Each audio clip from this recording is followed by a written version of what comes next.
Hello guys, Croft is here. Today I'll be breaking down the Offspring of Romulus, the latest Xenomorph engineer hybrid. I'll explain why it looks like an engineer, why the Z01 pathogen derived from facehuggers led to the engineer traits, and how it all confirms an obscure engineer theory. I'll also break down the Offspring's biology, biblical references, deleted versions of that creature, and how his birth and behavior answers the question of why engineers hate humans, which relates to the findings in the Alien Master narrative. Romulus actually confirms many things that we theorized about on this channel. The Offspring confirms that the black goo can be derived from Xenomorphs, which is probably what the engineers did in the Prometheus temple. The Offspring also confirms that the black goo contains the DNA of both Xenomorphs and, more importantly, engineers, which explains the many engineer traits in the Offspring. The presence of the engineer DNA in the black goo can only be the case if the black goo is the precursor to engineers and Xenomorphs, which ties directly to the first Deacon theory. But before we get to it, let's break down everything in order, starting with how the Offspring was created. First, the Romulus lab salvaged the big chap from the original alien. Scientists extracted the DNA from the recovered Xenomorph and, using some kind of a biological 3D printer, printed a large number of eggs that presumably spawned facehuggers. Once they had a plethora of facehuggers, scientists extracted chemicals or compounds from them, or maybe the black goo itself, to synthesize a new black goo strain. This new pathogen was called Z01. The android Rook referred to it as Prometheus fire that Mr. Wayland searched for, directly linking it to the original black goo. In Prometheus, the surface-level understanding is that the black goo was derived from a xenomorph-like creature, which is why it's depicted on the mural right above black goo ampules. It seems like engineers also experimented on xenomorphs just like humans to extract the black goo, and just like with humans, they couldn't contain it, leading to an outbreak. But let's actually go even deeper into early blueprints like the Alien Master narrative and draft scripts. According to the Alien Master narrative, a document from the documentary about making Prometheus, the black goo was not just a bioweapon but a replacement for the substance in the beginning of the movie. Prometheus draft scripts mentioned the first Deacon, who was the engineer deity, and its blood allowed the engineers to reproduce. After the first Deacon's death, they tried to bioengineer its blood, but instead they created a very unpredictable pathogen, the black goo, and we'll get back to this concept later in the video. Once Romulus scientists got Z01 compound, their goal was to test it on living organisms to upgrade humans, making them more durable for deep space colonization. The scientists believed that Z01 would unlock accelerated healing or superhuman traits. However, the full testing phase was never completed because the resurrected big chap Xenomorph rampaged through the station, corroding it and leading to widespread destruction. Andy and Rain found vials with Z01 pathogen in the Romulus lab, which were of grave interest for Weyland-Yutani. Since Kay was on the brink of dying, her last chance was to inject herself with the Z01 pathogen. At the time of injection, Kay was actually pregnant with a child, and it appears that the father was Bjorn, her cousin. The reasons behind this disturbing arrangement are unclear in the film, but it hints at an already compromised embryo, and such a pregnancy might risk various deformities, which is probably why the Offspring is so ugly, as he is the product of an unnatural conception. Then Rain puts her in the cryopod, and literally within minutes the embryo mutates and grows to an unprecedented size. However, once Kay is in labor, she delivers not a human baby but a strange, leathery sac reminiscent of a xenomorph egg. As the sac emerges, it secretes a corrosive fluid similar to xenomorph acid, and it burns through the floor, dropping the sac to a lower cargo section. Kay also starts to lactate a mutated milk, possibly mixed with the black goo or her own bodily fluids. Once the egg sac burned through the floor and fell into the cargo section, Rain rushed there to freeze the Offspring. However, by the time she reached the cargo area, the offspring had already left the egg and was searching for his mother. To me, it was the scariest scene in the entire movie when the offspring reached K. Literally minutes after being born, he possessed extreme strength, easily throwing Andy to the side, who was stronger than a regular human. By the time Rain returns to the cryosleep room, the offspring is either feeding on Kay's milk or sucking her blood, reminiscent of a painting depicted earlier in the movie. As the offspring consumes Kay, we can see that the offspring is growing rapidly, with its tail extending in real time. In the next scenes, we can see that Kay's neck was bleeding, which means that the offspring was not only feeding on her black goo-infused milk, but also her blood. The offspring killing his own mother is reminiscent of Alien Resurrection's infamous Abomination sequence, in which a monstrous hybrid kills the alien queen that birthed it. The offspring's first act after birth is to kill and feed on its own mother, reinforcing the notion that it genetically inherited an intrinsic cruelty and hate to humans, possibly from the engineered DNA. Which ties to the overarching reason the engineers and the offspring hate humans that we'll discuss later in the video.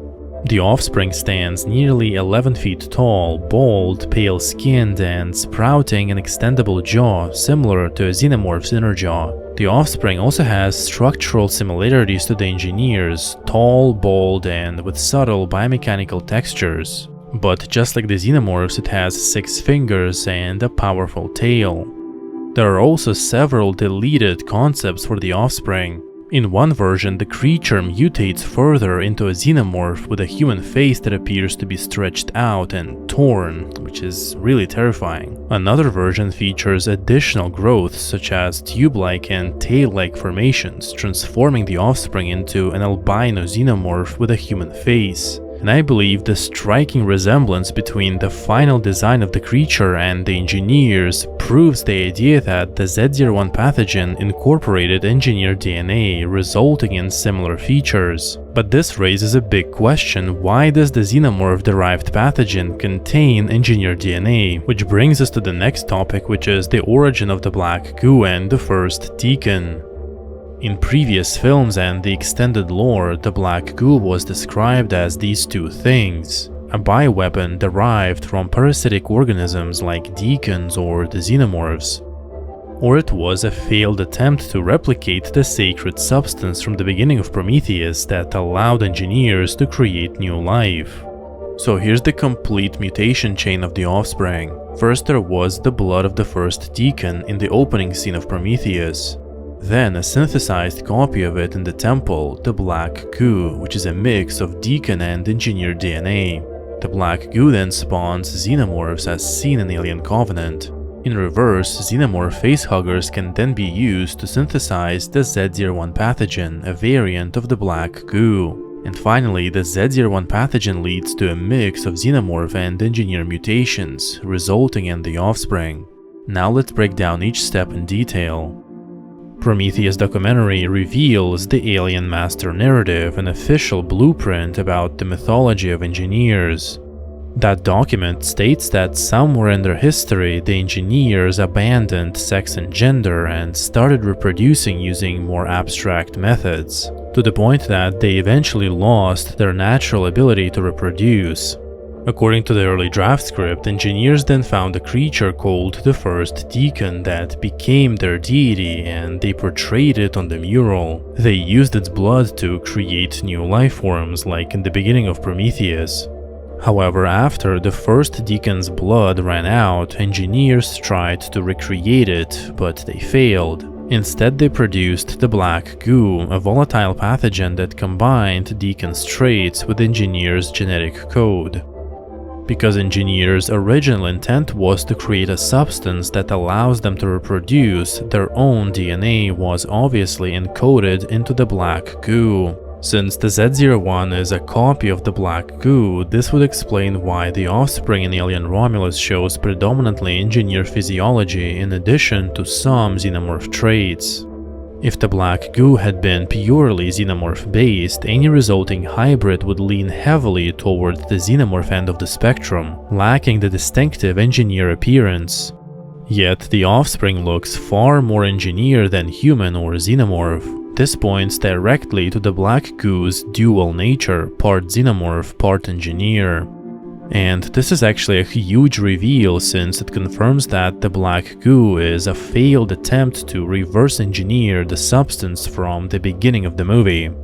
But let's address the question, why do engineers hate humans, even the offspring? The offspring's immediate hostility towards humans is comparable to the engineer in Prometheus, who was extremely hostile to the crew and almost launched the deadly pathogen to destroy Earth. In the comics, space jockeys and engineers also hate humanity and want to destroy it. The offspring appears to share the same sentiment towards humanity, so it seems like hatred towards humans is encoded on a genetic level, but there's way more to it.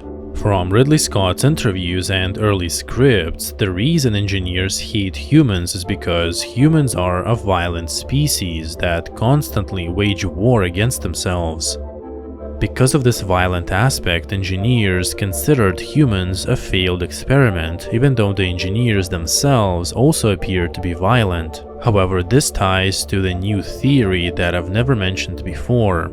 The Alien Master narrative says that engineers installed research facilities on LV-426 to study the problem of humanity, which we know is violence.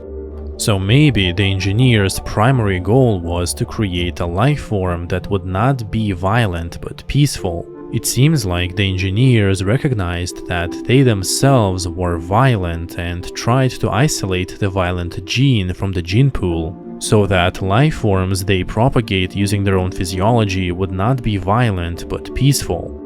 The engineers considered humanity a failed experiment and wanted to reset the slate after realizing that humans inherited their own violent tendencies. And crucifixion of Jesus was the breaking point, proving that humans would kill the kindest and the most good-hearted individual, which is why the deadly engineer ship almost launched around 33 AD. In other words, engineers tried to expunge violence from their own genetic line. Having lost the ability to reproduce naturally, they might have attempted to engineer a peaceful successor race free of aggression. However, isolating this violent gene led to the black goo, which is basically the concentration of violent genetic material, explaining why the black goo is so dangerous and mutagenic. It could be that after the engineers lost their ability to reproduce, they wanted to ensure that future generations do not inherit any violent qualities,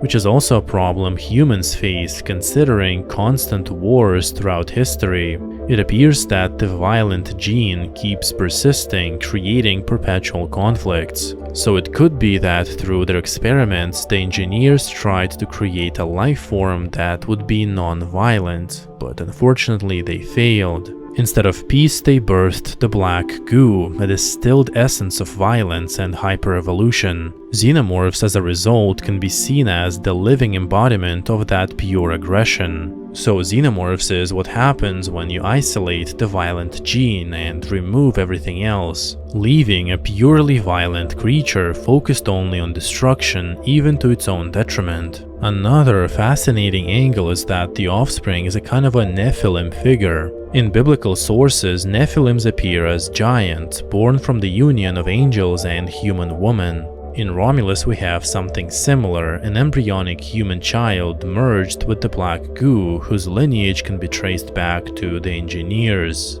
The result is a massive violent hybrid similar to Nephilims in biblical literature.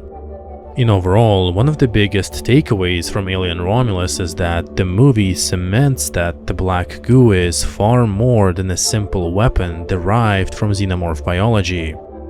Romulus proves that engineers once used the mysterious substance to propagate their species or create life, which is the blood of the first deacon as per early draft script. It also confirms that engineers tried to synthesize a replacement to procreate the black goo. And third, because of the black goo was meant to replicate a substance intimately tied to engineer physiology, it retained engineer DNA along with some xenomorph traits.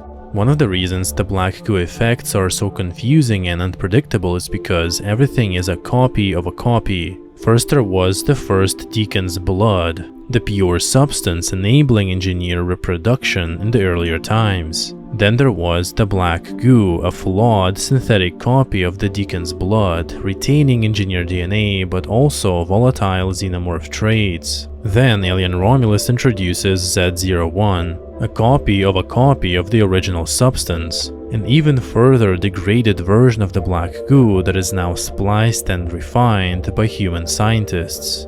Thank you guys for watching. Leave your thoughts about the Offspring and why do you think it has so many engineered traits. Don't forget to join the Patreon if you want to give extra support to the channel and be able to watch the videos ad-free and in the background, something that you cannot do on YouTube. Also, don't forget to like this video if you enjoyed it and subscribe to the channel for more content. My name is Croft and I'll see you in the next video.